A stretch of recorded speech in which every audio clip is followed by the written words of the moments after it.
जी नमस्कार, मैं Indresh Mishra Diamond Public High School Panna Ideal Sanskrit teacher में आपका स्वागत है। बच्चों, सप्तम कक्षा 7वीं क्लास आज हम देखेंगे विंशः पाठः 20वें पाठ का हिंदी अनुवाद। आपका 20वां पाठ है योगः स्वास्थ्यस्य साधनम्। योग स्वास्थ्य का साधन। योग से स्वास्थ्य लाभ कैसे कर सकते हैं, योग किस प्रकार स्वास्थ्य का अच्छे स्वास्थ्य का साधन बन सकता है, इस पाठ में आपको विस्तार से वर्णन मिलेगा। किताब निकालेंगे और क्रमशः प्रत्येक लाइन का हिंदी अनुवाद ध्यान से देखते जाएंगे। आपको पेज नंबर 84 पेज नंबर निकालना है। विंशः पाठः योगः स्वास्थ्यस्य साधनम्। इस पाठ को बच्चों और संस्कृत शिक्षिका दोनों के वार्तालाप के माध्यम से अनेक चीजों को जानने का मौका मिलेगा।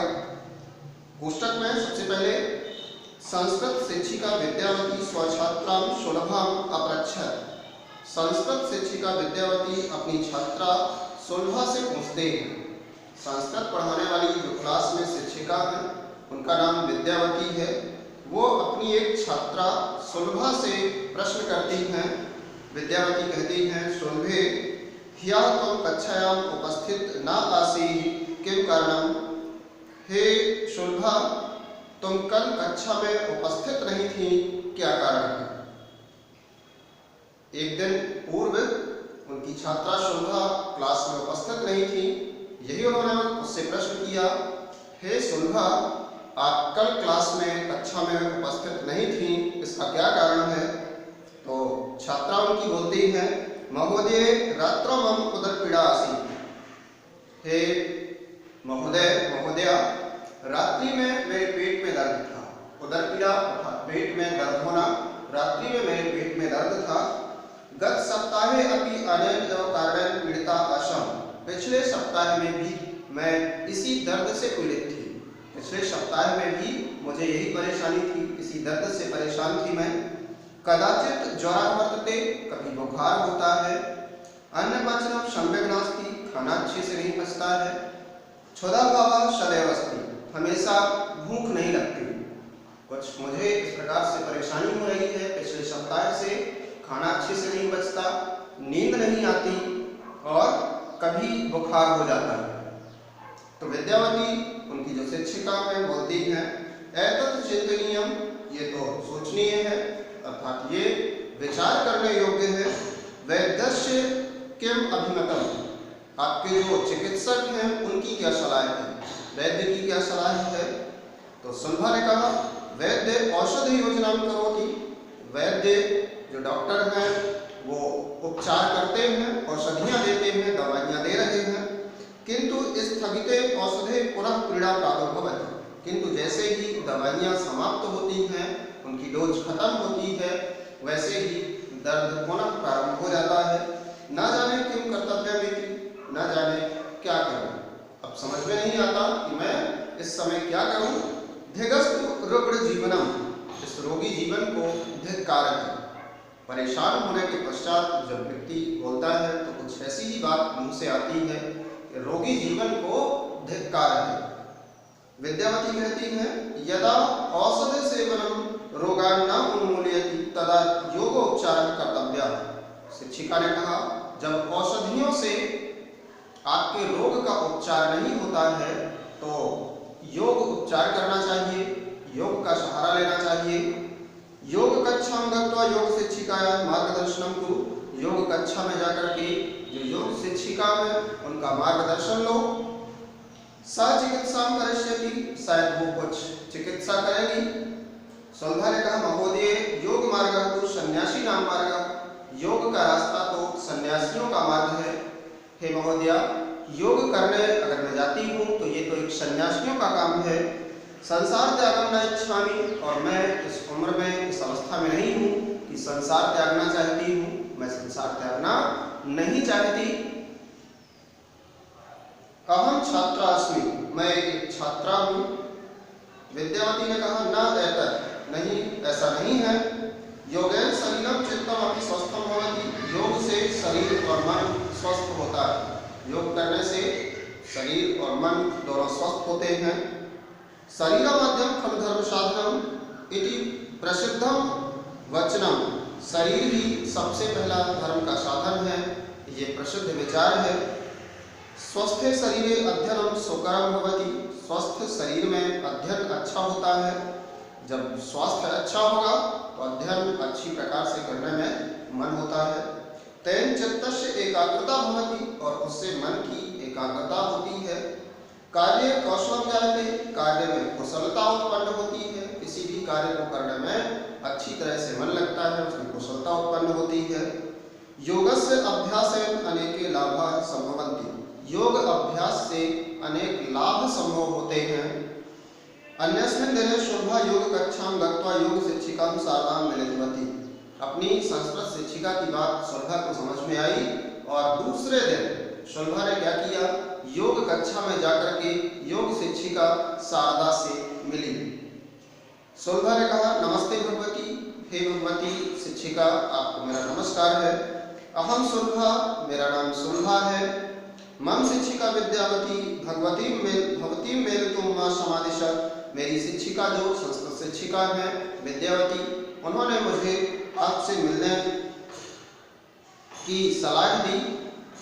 अहम उदर रोगेण पीड़ितास्मि, मैं पेट रोग से पीड़ित हूँ, मुझे पेट दर्द से परेशानी है, मैं पेट दर्द से पीड़ित हूँ, दुखी हूँ। अतः योगोपचार इच्छामि, इसलिए योग से उपचार चाहती हूँ। शारदा ने कहा, स्वागतम प्रवेश कक्षाम, आपका स्वागत है, कक्षा में प्रवेश करो। सुलभा कक्षाम प्रवेश एका मूर्ति अपश्यत, सुलभा ने कक्षा में प्रवेश करके एक मूर्ति को देखा। सुलभा ने कहा, भगवती ऐसा ऋषि का, हे भगवती ये ऋषि कौन है? तो शारदा ने कहा, ऐसा भगवान पतंजलि, ये भगवान पतंजलि हैं। ऐसा योग विद्या प्रवर्तका, ये योग विद्या के आरंभ करता है। अनेन मुनिना शरीरार्थम आयुर्वेदे वाणी शुद्ध्यर्थम व्याकरणे मनोनिग्रहार्थम च योग शास्त्रे ग्रंथाय लिखिता, इन मुनि ने शरीर के लिए आयुर्वेद में, वाणी शुद्धि के लिए व्याकरण में और मन को वश में रखने के लिए योग शास्त्र में ग्रंथों की रचनाएं की हैं। सुलभा ने कहा, वंदे पतंजलि, ऋषि पतंजलि को वंदनीय है, उनको मेरा नमस्कार है। योग कक्षायाम अहम किम करिष्यामि, योग कक्षा में मैं क्या करूंगी, मुझे क्या करना होगा योग कक्षा में? तो शारदा ने कहा, योग शिक्षिका ने, आदौ स्वस्तिकासनम सिद्धासनम पद्मासनम च करिष्यामि, एतेषां अभ्यासेन एक स्थितौ उपवेशनम स्थिरं भवति। सर्वप्रथम तुम्हें स्वस्तिकासन, सिद्धासन और पद्मासन करवाऊंगी। इनसे, इन आसनों के अभ्यास से एक ही स्थिति में स्थिर होना होता है। तदा अध्ययने कार्ये प्राणायामे लेखने च काठिन्यम नास्यात्, और फिर अध्ययन में, कोई कार्य करने में और प्राणायाम में कोई कठिनाई नहीं होती होगी।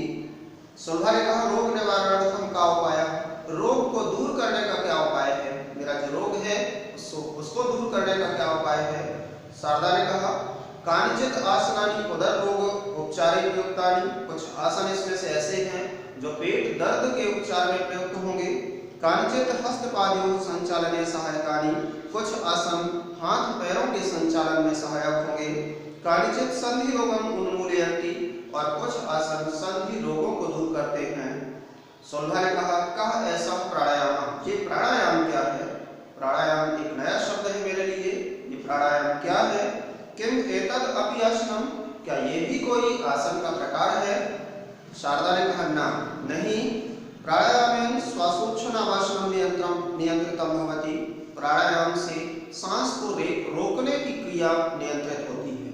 प्राणायाम के माध्यम से सांस को रोका जा सकता है। अनेन हृदय रोगे नासिका रोगे श्वास रोगे च लाभः भवति, और इससे कोई किसी भी प्रकार के हृदय रोग में, नासिका रोग में और श्वास रोग में लाभ होता है प्राणायाम से। श्वासनम योग निद्रा च मनः शांत्यर्थम क्रियते, श्वासन से योग निद्रा और मन शांत किया जाता है। तथा उत्साह लाभ भवति, तब उत्साह लाभ होता है, मन में उत्साह उत्पन्न होता है। भवती शनैः शनैः सर्वं ज्ञास्यति, धीरे धीरे आप सब कुछ समझ जाएंगी, आपको ज्ञात हो जाएगा। सर्वम एतत् गुरु निर्देशने करणीयम, और ये सभी सब कुछ गुरु के निर्देश में करना चाहिए। सुलभा ने कहा योग कक्षा किमर्थम प्रातः एव आयोजिते, क्या योग कक्षा प्रातः काल ही आयोजित होती है? शारदा ने कहा प्रातः सूर्य शांतः वायु शीतलः शरीरम च निर्मलं भवति, प्रातः काल सूर्य शांत होता है, वायु शीतल होती है और शरीर निर्मल होता है। प्रातः काल सुखकर भवति, प्रातः काल प्रायः सुखकर होता है। योग प्राकृतिक उपचार, और योग एक प्रकार का प्राकृतिक उपचार है। अतः प्रातः काल योगाय उचितः, इसलिए प्रातः काल योग के लिए उचित होता है। शोभा ने कहा तर्हि अहम योगाभ्यासः श्वः आगमिष्यामि, तो मैं कल योग अभ्यास के लिए आऊंगी। शारदा ने कहा पुनरागमनाय गच्छतु भवति, आप पुनः आगमन के लिए जाइए और कल आपका स्वागत है। इस प्रकार से ये सुलभा छात्रा की वार्तालाप अपनी संस्कृत शिक्षिका विद्यावती और योग शिक्षिका शारदा से थी। इसके माध्यम से योग के विषय में किस प्रकार से योग स्वास्थ्य के लिए एक साधन हो सकता है, बातचीत संक्षिप्त में थी। आपने इसका हिंदी अनुवाद देखा, आगे इसका अभ्यास कार्य करवाया जाएगा। तो आज के लिए इतना ही, अभ्यास कार्य में मिलते हैं।